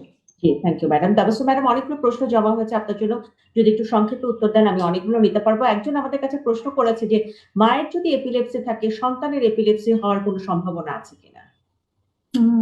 এরকম তো কোথাও আমি দেখিনি যে মায়ের এপিলেপসি হলে জেনেটিক্যালি এটা ট্রান্সমিটেড হবে টু দ্য বেবি, এরকমটা আমার জানা নাই। ডক্টর সুভাষ কিছু বলতে পারবেন কিনা, যদি কিছু অ্যাড করতে চান ডক্টর সুভাষ? আমার জানা নাই, আমি কোথাও দেখিনি যে আম- মায়ের আম- epilepsy থাকলে হবে এরকমটা। জি, ডক্টর সুভাষ একটু আনমিউট করে নেবেন, আপনার কাছে কোনো তথ্য আছে কিনা, তাহলে আমরা যিনি প্রশ্ন করেছেন তাকে। জি, আমিও ম্যাডামের সাথে একমত। মায়ের এপিলেপসি থাকলেই যে বাচ্চার এপিলেপসি হবে এরকম কোনো আসলে ডাটা নেই, জি, সেই জন্য উনি এটা নিয়ে চিন্তা না করলেও চলবে। না করাই না করলেও চলবে। ম্যাডাম আরেকজন প্রশ্ন করেছে আমাদের যে এক্লিপসিয়ার বাচ্চা ডেলিভারি হওয়ার পর আমাদের এমন কোনো বিষয় আছে যে বাচ্চার বিশেষ কোনো কিছু আমাদেরকে স্পেশালি খুঁজতে হবে বা দেখতে হবে বা যত্ন নিতে হবে, নাকি গতানুগতিক ভাবেই ডেলিভারির পর বাচ্চাগুলোকে আমরা যেভাবে যত্ন নিই সেভাবেই নিব? তাবাসসুম আলী। হ্যাঁ, বুঝতে পেরেছি। আসলে ইক্লামশিয়া যখন হচ্ছে কনভালশন, তখন একটু আমাদের বুঝতে হবে যে সেই সময়টায় বাচ্চার যে রক্ত চলাচল প্রক্রিয়া সেটা কিন্তু ব্যাহত হয়। কাজে ইক্লামশিয়ার বাচ্চাগুলো, ম্যাডাম যেমন বলছিলেন, লতিফা ম্যাডাম, যে বাচ্চাগুলো কিন্তু রিস্কে থাকে। তো বাচ্চাকে তো অবশ্যই যেমন আগে ম্যাডাম বলেছেন যে এগুলো ডেলিভারি কিন্তু আসলে একটু হায়ার সেন্টারে হওয়া উচিত, পার্টিকুলারলি যদি টার্সিয়ারি লেভেল সেন্টারে হয় ভালো। বাচ্চাগুলোর বিশেষ যত্ন লাগবেই, একজন নিওনেটোলজিস্টের প্রেজেন্স লাগবে। হওয়ার পরপরই বাচ্চার অক্সিজেন ঠিক আছে কিনা, বাচ্চা ঠিক মতো ট্রাই করছে কিনা, ওর অ্যাবগারিস্কো ঠিক আছে কিনা, এগুলো কিন্তু দেখতে হবে। এবং ইক্লামশিয়ার বেবিগুলোর কিন্তু ম্যাক্সিমাম সময় অ্যাডমিশন লাগে, কাজেই এটা অবশ্যই একটু এক্সট্রা কেয়ার নেওয়ার প্রয়োজন আছে। জি, আমাদের ধন্যবাদ। কাছে খুব গুরুত্বপূর্ণ একটি প্রশ্ন এসেছে এবং একটু মন খারাপ করার মতো একটি প্রশ্ন, আমি প্রশ্নটি নিব। পঞ্চগড় থেকে একজন মা আমাদের কাছে প্রশ্ন করেছেন, তার বড় যে মেয়েটি সে এক্লেমশিয়ায় মৃত্যুবরণ করেছে, ঢাকা মেডিকেল কলেজে আনতে আনতে আসলে তার মৃত্যুবরণ হয়। এখন উনি তার মেঝো মেয়েটির বিয়ে দিবেন, কিন্তু উনি চিন্তিত আছেন যে এবারও কি এমন একই ঘটনা ঘটতে পারে কিনা। তারা আপনার কাছে জানতে চেয়েছেন যে তার সন্তান যিনি আবারও বিয়ে করবেন, গর্ভবতী হবেন, কারণ এখন তিনি তার মেয়েকে বিয়ে দিতে ভয় পাচ্ছেন। ঠিক সেই জায়গায় যদি আমরা এই মায়ের জন্য কিছুটা সচেতনতার কথা শোনাতে পারি ম্যাডাম, তাহলে হয়তো কিছুটা তাকে আশ্বস্ত করা যাবে। আমি তাবাসসুম ম্যাডামকে দিয়ে শুরু করে লতিফা ম্যাডামের কাছে আসবো। হ্যাঁ, ধন্যবাদ শারমিন। আসলে খুবই দুঃখজনক এবং এটা আসলে একটু চিন্তিত হবার মতো ব্যাপার যখন মা হিসাবে সে চিন্তা করবে। তো যদি আমরা সায়েন্টিফিক্যালি জিনিসটার দিকে তাকাই, হ্যাঁ, তার মেয়ে যিনি আছেন, সিবলিংদের মধ্যে কিন্তু মানে এক বোনের হলে আর একজনের ইক্লামশিয়া হওয়ার ঝুঁকি, প্রি ইক্লামশিয়া হওয়ার ঝুঁকিটা রয়েছে। কিন্তু আমরা ওনাকে আশ্বস্ত করতে চাই এই বলে যে আমরা বারবার বলছি ইক্লামশিয়া একটি নিয়ন্ত্রণযোগ্য রোগ। উনাকে যেটা করতে হবে, উনার মেয়েকে এক্সট্রা কোনো রকম টেনশন না দিয়ে একটা, যদি প্রি কনসেপশন পিরিয়ডে একটা চেক আপ করিয়ে নেয় এবং সে যদি প্রেগনেন্সি নেয় এবং নিয়মিত গর্ভকালীন চেক আপ করেন, উনার ভয় পাবার মতো কোনো কারণ কিন্তু আমি দেখছি না। আবারও বলছি, আমাদের কাছে অনেকগুলো জিনিস আছে যেগুলো আমরা কিছু ঝুঁকিপূর্ণ ফ্যাক্টর অ্যাসেস করে, যেমন ইকোস্প্রিন আমরা দিতে পারি, ক্যালসিয়াম দিতে পারি যদি তারা ডেফিসিট থাকে। তার চাইতে আরেকটা ইম্পর্টেন্ট জিনিস হলো যে আর্লি ডিটেকশন, যে পেশেন্টটার কি প্রি ইক্লামশিয়ার দিকে যাচ্ছে কিনা, এবং timely intervention. So prevention, prediction and management, এই তিনটাকে যদি আমরা সমন্বয় করি, ওনার ভয় পাবার সামান্যতম কারণ আছে বলে আমি মনে করি না, শারমিন। ধন্যবাদ। নিশ্চয়ই আমরা তাকে শক্তি দিতে পেরেছি, সাহস দিতে পেরেছি। আমি লতিফা ম্যাডামের কাছে যেতে চাই। ম্যাডাম, মায়েরা যখন এরকম কথা বলে, আমাদের মায়েরা যখন এরকম মন খারাপ করে বা প্রশ্ন করে, তখন কিন্তু একটু খারাপ লাগে ম্যাডাম। তখন মনে হয় যে একটু পিছিয়ে আছি কিনা, কেন আশ্বস্ত করতে পারছি না আমার মাকে। আমরা এই মাকে একটু আশ্বস্ত করতে চাই ম্যাডাম, আপনার কাছ থেকে শুনতে চাই। আমি তোমার কথাটা শুনেছি, আসলে তো ভয় লাগারই কথা। তবে আমি তোমাকে একটা হিস্ট্রি বলি, যদি কিছু মনে না করো। সেটা হলো, আমি যখন পিজিতে চাকরি করি বিএসএম মধ্যে, আমি তখন এক্লান্টের পেশেন্ট গুলাকে বিএসএম মধ্যে ট্রিট করছিলাম। তার আগে তো ঢাকা মেডিকেলে ট্রিট করছিলাম। তো তখন আমাকে এক ভদ্রলোক দিনাজপুর থেকে এক ডাক্তার ফোন করলেন যে, ম্যাডাম আমি একটা রুগী পাঠাচ্ছি, আমি কিন্তু দিনাজপুর থেকে রুগীটা পাঠাচ্ছি। তখন কিন্তু ব্রিজ আমাদের তখন হয়েছে কিনা আমার মনে নেই, ব্রিজ ছিল কিন্তু খুব স্লো আসতেছিল। তো আমাকে বললো যে, ম্যাডাম আপনি থাকবেন, যতক্ষণ আমার রুগী না পৌঁছায় আপনি কিন্তু বাড়ি যাবেন। আমি সাংঘাতিক টেনশনে ছিলাম যে দিনাজপুর থেকে এক্লামটিক ফিট হয়েছে সেই রুগী আসতেছে, তাকে আমি কি করতে পারবো, এটা কি বেঁচে থাকবে না উনি কি অবস্থায় আসবে। তো ওই সময়টাতে ওই ভদ্রলোক এই ম্যাগনেসিয়াম সালফেটের ডোজটা দিয়ে দিছিলেন।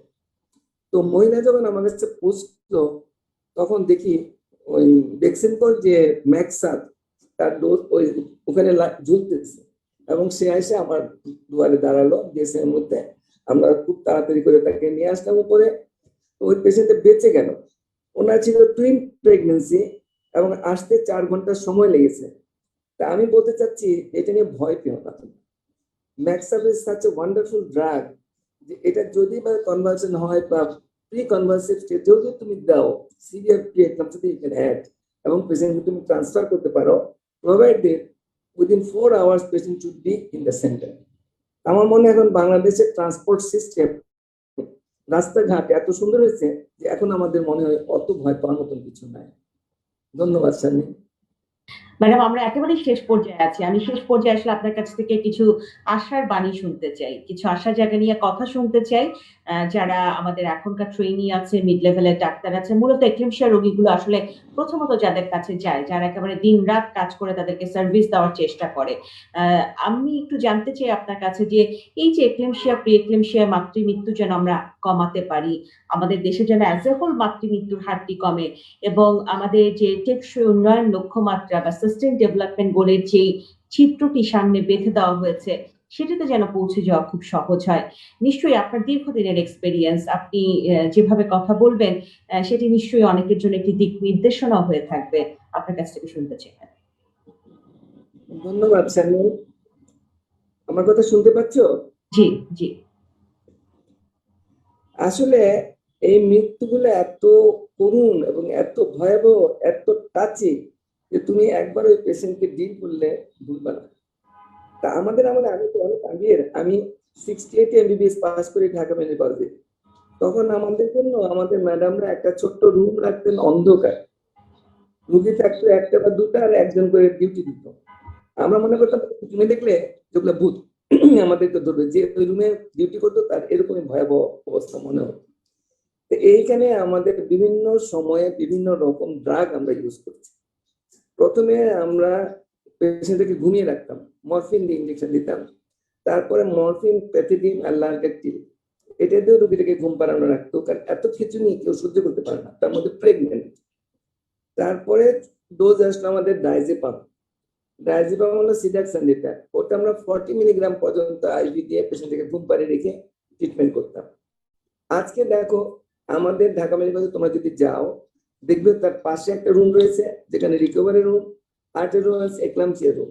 সেখানে আসার সাথে তোমরা ম্যাক্সাল পায় ও পেশেন্ট ভালো হয়ে যায়। এই যে একটা মিরাকল, এই মিরাকলটা কিন্তু একদিনে আসেনি, বহু কষ্টে এসছে। এটা হলো টার্সিয়ারি লেভেল হসপিটালের সমস্যার সমাধান। আর আমাদের গভর্নমেন্ট, সোসাইটি এবং ফার্মাসিউটিক্যাল ইন্ডাস্ট্রি গুলা এত ভালো, সবাই ঝাঁপ দিয়ে পড়েছিল এটাকে ঠিক করার জন্য।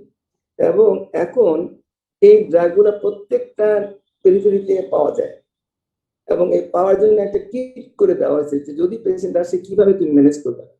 আর সবচেয়ে প্রথম কথা হলো তুমি ম্যানেজমেন্ট তো অসুখ হওয়ার পরে, কিন্তু অসুখ হওয়ার আগে যে অ্যান্টিনেটাল কেয়ার, আমাদের একটা অ্যান্টিনেটাল কেয়ারের কার্ড আছে। এই কার্ড নিয়ে তুমি যদি হসপিটালে যাও, ওখানে লিখে থাকে ব্লাড প্রেশার কত, পায়ে পানি আছে কিনা, তারপর কোনো কমপ্লেন আছে কিনা।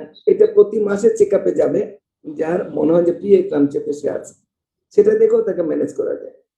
আরেকটা হলো যদি ওরকমই মনে হয় যে আমি আর পারছি না, তাহলে তুমি টার্মিনেট করতে পারো প্রেগনেন্সিটা। বাচ্চাকে দেখে নাও, বাচ্চা যদি ম্যাচিউর হয়ে থাকে তুমি টার্মিনেট করে দাও, দেখবা মাও ভালো বাচ্চাও ভালো। এগুলো হলো আমাদের সাবজেক্ট। কিন্তু পাবলিককে আমি বলতে চাচ্ছি, যদি আপনারা দেখেন যে একটা মেয়ের পা ফুলে যাচ্ছে, প্রেশার বেড়ে যাচ্ছে, প্রেগনেন্সি, সেই মেয়েটাকে আপনি রুরাল হেলথ সেন্টারে নিয়ে যাবেন এবং ওইখানে গিয়ে রেগুলার চেক আপ করবেন। তারাই বলে দেবে একে কিভাবে ম্যানেজ করা যায়, কোন সেন্টারে আপনি নেবেন। আপনার কোনো ভয় নেই। আপনি মেয়েটা যখন প্রেগনেন্ট হয় তার প্রতি একটু দয়াবান হবেন, তাকে রেগুলার চেক আপে যাবে এবং সেজন্য সে ওষুধপত্রগুলো নিয়মিত খায়। তবে আমি একটু বলছি কি, প্রিভেনশনের জন্য এখন আমরা folic acid, calcium and vitamin D, এই কয়টা ওষুধকে আমরা প্রিভেন্টিভ মনে করি। আমাদের ইন্টারন্যাশনাল লেভেলে যে সমস্ত পেপার আমরা দেখি বা আমরা নিজেরা লিখেছি, সেখানে দেখা যাচ্ছে vitamin D has very good role. আর ক্যালসিয়াম আমরা যেটা খাই এটা খুব অল্প, 500 milligram is nothing. You have to take at least 1000 or 150 milligram. তো যদি আমরা এইভাবে জিনিসটাকে প্রথম গ্রাস লেভেল থেকে নিয়ে আসি, তার এক্লাম্পসিয়ার কথাই নেই। কারণ এভরিথিং উইল বি কন্ট্রোল। তবু কিছু কিছু হয়। দেখো আমাদের দেশে এখনো হয়, কারণ আমাদের মায়েদের নিউট্রিশন কম, আমাদের আর্লি ম্যারেজ, আমাদের সোশ্যাল ট্যাবুস, অনেকগুলো জিনিস আমাদেরকে এফেক্ট করে। তবে আমরা অনেক এগিয়েছি, কারণ এখন এক্লাম্পসিয়া কিন্তু এত ভয়াবহ নয়। তুমি খালি একবার দেখবা তোমার সমস্ত কন্ট্রোল হয়ে যাচ্ছে। আর magnesium sulphate is a wonderful drug, don't worry. আর হলো বাচ্চাগুলো একটু ছোট হয়, সেটা আমাদের মনে রাখতে হবে। কারণ মায়ের পেট যখন থাকে তখন যে ব্লাড প্রেশার হাই থাকে, এতে বাচ্চা কমপ্লিকেটেড হয়ে একটু সাইজে ছোট থাকে। তো পরে বাচ্চাগুলো হওয়ার পরে খুব সুন্দর করে কেঁদে ওঠে, এক করে কেঁদে ওঠে যদি বাচ্চা জন্ম হয়, কারণ লাংসটা আগে ম্যাচুর হয়ে যায়। কাজে আমার মনে হয় আমাদের জুনিয়র ডাক্তার যারা ডিল করবেন তাদের এগুলো যদি মনে থাকে, আমার মনে হয় এটাও তো কিছু নাই। আর এগুলো প্রিভেন্টেবল, তুমি অ্যাওয়ারনেস ক্রিয়েট করো, প্রিভেন্টিভ হও, আমরা ভালো থাকি। কারণ আমি করার জন্য বহু গ্রামে গঞ্জে ঘুরেছি, সুদূর আনারস যেখানে বেশি হয় সবচেয়ে বড়, আমি সেখানেও গেছি, চিটাগাং গেছি, এভরিওয়্যার। তবে মানুষ শুনে আমাদের কথা ভালো লাগলো। আমার মনে হয় কাজ করো, শান্তি পাবেন। একটা তুমি বেঁচে গেলে যে আরাম, যে শান্তি, যে তৃপ্তি, ওটা পৃথিবীর আর কেউ পাবে না, তুমি যেটা পাবে। জি ম্যাডাম, আপনাকে ধন্যবাদ। অসংখ্য ধন্যবাদ। আপনার ব্যস্ততার মধ্যেও আমাদেরকে সময় দিয়েছেন। আমরা দোয়া করি আপনি দীর্ঘদিন সুস্থ থাকুন, ভালো থাকুন, আমাদের মাঝে থাকুন এবং প্রতিনিয়ত আমাদেরকে দিক নির্দেশনা দিয়ে দিন। এবং ওজিএসবির পক্ষ থেকে ম্যাডাম আপনাকে জানাই সালাম এবং স্যালুট ম্যাডাম। আপনি ভালো থাকবেন। তাবাসসুম ম্যাডাম, আমি আপনাকে দিয়ে শেষ করব।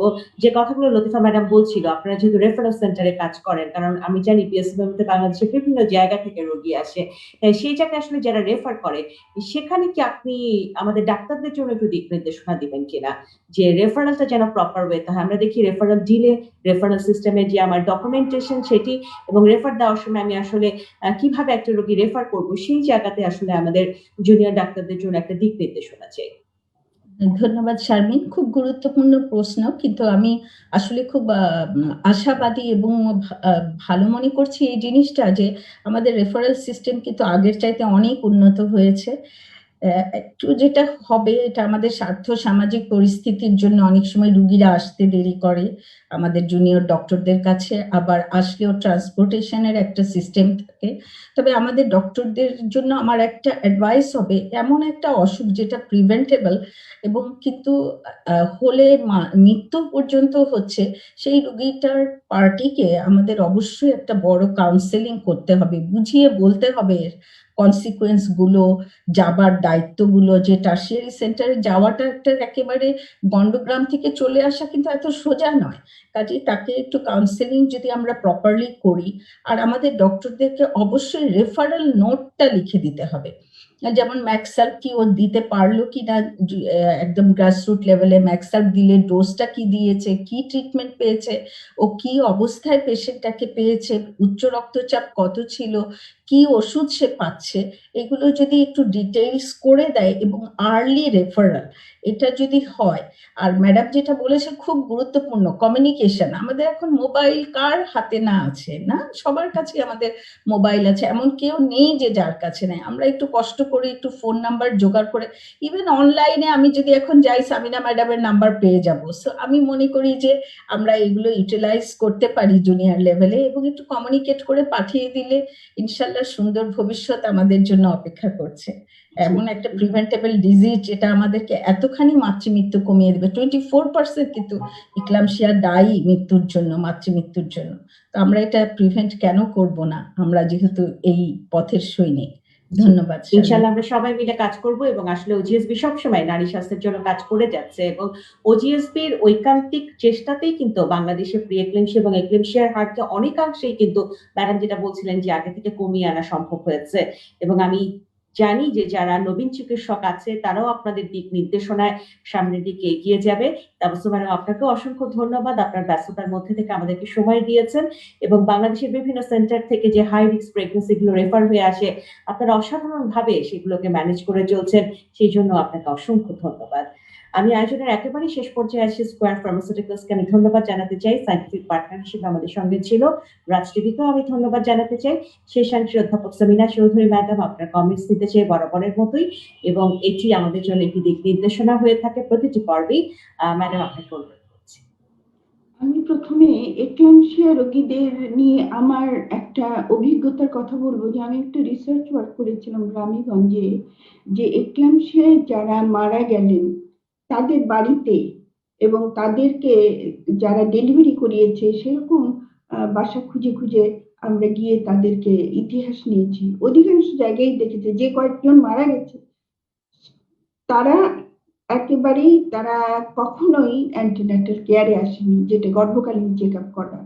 এবং তাদের মধ্যে একটা বড় জিনিস কাজ করেছে যে কনজারভেটিভনেস, তারা মেয়েদেরকে বাইরে অ্যালাউ করে না। এবং আরেকটা জিনিস যেটা, তাদের ডায়েটটা খুবই পুর এবং মেয়েটিকে সেইভাবে খেতে দেওয়া হয় না। তো এগুলো অনেক কিছু আছে এবং তার মধ্যে শ্বশুর বাড়ি বাপের বাড়ি এগুলোর ব্যাপার আছে, যে সেগুলো সেইভাবে যত্নে থাকে না। শ্বশুর বাড়িতে অনেকেই একটু নিগৃহীত হয়, যেগুলো আমি খুঁজে বের করেছিলাম যে তারা তখন কি করে। এবং যারা কিন্তু চেক আপে এসছে তাদের কিন্তু অধিকাংশই কিন্তু দেখা যায় যে কন্ট্রোল করে নেওয়া যায়। আমি এখানে আজকের যেটা সবার আলোচনা থেকে বেরিয়ে এসছে সেখানে হলো, প্রথমত আমরা অল্প বয়সী বিয়েটা আমরা দেব না। আর যদি কোনো কারণে বিয়ে হয়ে যায় 20 বছরের আগে বাচ্চা নেব না। আর 2 নাম্বার কথা, যার যার ইতিহাস অনেকেই যে প্রশ্ন করেছেন আপনাদেরকে অত্যন্ত ধন্যবাদ জানাবো যে আপনারা একদম প্র্যাকটিক্যাল কথাগুলো বলেছেন। সেখানে আমি একটু বলবো যে যাদের এক্লামশিয়া হয় বা হওয়ার সম্ভাবনা আছে, আমার এখানে ডাক্তাররাও আছেন, তারা কিন্তু কিছু টেস্ট করে সেটা বুঝতে পারেন যে এর এক্লামশিয়া হতে পারে। বিশেষ করে সেটা যদি আমরা 12 সপ্তাহের সময় বা অ্যারাউন্ড এরকম সময়ে যদি আমরা একটা ডপলার স্টাডি করে দেখি, তাহলে কিন্তু আমরা বলতে পারি যে এর এক্লামশিয়া হওয়ার সম্ভাবনা আছে। আমি আমাদের যারা ডাক্তার আছেন তাদেরকে অনুরোধ করবো যে আমাদের ফিগো থেকে যেটা বলা আছে যে এই সময় তোমরা 150 মিলিগ্রামের তোমার অ্যাসপিরিনটা দিতে হবে। আগে আমরা 75 দিতাম, কিন্তু এখন এটা প্রেডিক্ট করতে পারলে 150 মিলিগ্রাম। তার মানে আমাদের ইকোস্প্রিন সাধারণত 75 হয়, এটা আমরা 2টো খাইয়ে দিব এবং এটা 36 উইকস পর্যন্ত চলবে। তাহলে দেখা যাবে যে এদের এক্লামশিয়াটা হওয়ার সম্ভাবনা অনেক কমে যাবে, বা হলেও এটা অতটা কঠিন হবে না। আর আরেকটা জিনিস আমি বলবো যে যে ইতিহাসগুলো বলা হয়েছে, ম্যাডাম তার যে অভিজ্ঞতাগুলো বলেছেন, সেখানে আমরা খুঁজে পেয়েছি যে হোম টু হসপিটাল এইখানে করতে গেলে আমার খিচুড়ি যদি হয়, আমার গ্রাস রুট লেভেলে যে ডাক্তার যদি নাও থাকে, আমার তো হেলথ ওয়ার্কার আছে, তাদের কাছে কিন্তু সরকার থেকে ম্যাগনেসিয়াম সালফেট রাখার কথা, যে যারই খিচুড়ি হবে তিনি এই 2 বাটকে আমরা বলি যে ম্যাডাম বলে দিয়েছেন 5 মিলিগ্রাম করে আমাদের মানে খিচুড়ি রোগীকে তো আইভি দেওয়াটা মানে রগে দেওয়াটা সেই সময় বাসা বাড়িতে খুব কঠিন। কাজেই ওটা মাংসপেশিতে দিয়ে দিলে কিন্তু এই যে দিনাজপুর থেকে আস্তে আস্তে কিন্তু রোগীটা অনেক কন্ট্রোল হয়ে গেছে। তার মানে আমি যদি বাসা থেকে ইঞ্জেকশনটা দিয়ে আমি পাঠাই এবং রেফারেল নোট না থাকলে হবে না, এইটা দিতেই হবে। হাসপাতালে আসতে আসতে তার যদি রাস্তায় তো দেরি হবেই, কাজেই সেই সময়ের মধ্যে কিন্তু কনভালশনটা অনেকটা কন্ট্রোলে চলে আসে। আমি যদি না দিই তাহলে কি হবে, তার কিন্তু রাস্তায় আসতে আরো কয়েকবার কনভালশন হবে এবং যত বেশি কনভালশন তত বেশি কমপ্লিকেশন, তত মৃত্যুর মুখোমুখি। কাজেই আমি এটা বলবো যে হোম টু হসপিটাল এটা রেফার করার সময় অবশ্যই ম্যাগনেসিয়াম সালফেট যেন আমরা দিয়ে পাঠাই। আরেকটা জিনিস বলবো যে আমাদের যে কথাগুলো এখানে এসেছে যে মৃগী রোগী বা এক্লামশিয়া ছাড়াও যে আমরা এপিলেপসি বা মৃগী রোগীর কথা যে চিন্তাগুলা করা হয়েছে এখানে বলা হয়েছে, সেগুলো নিয়েও কিন্তু আমাদের সবসময় এক্লামশিয়া ভাবলেই হবে না, আমাদের মৃগী রোগীর কথাও চিন্তা করতে হবে। এটা আমাদের আমরা ডিফারেন্সিয়াল ডায়াগনোসিস রাখি। আরেকটা জিনিস সবার জন্যই, যারা গর্ভবতী হবেন তাদের সবার জন্যই আমরা সন্তান নেয়ার আগে 3 মাস অন্তত আমরা ফলিক অ্যাসিড বড়ি সেবন করব, সব মায়েদের জন্য বলছি। আর একটা কথা বলবো যে খালি বড়ি খাবো কেন, আমি এই জিনিসটা আমি খাদ্য থেকে নিব।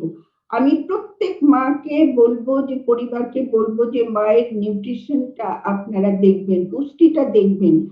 এখানে আমরা সবজির মধ্যে কিন্তু প্রচুর পরিমাণে আমাদের ফলিক অ্যাসিড আছে, এটা একটা।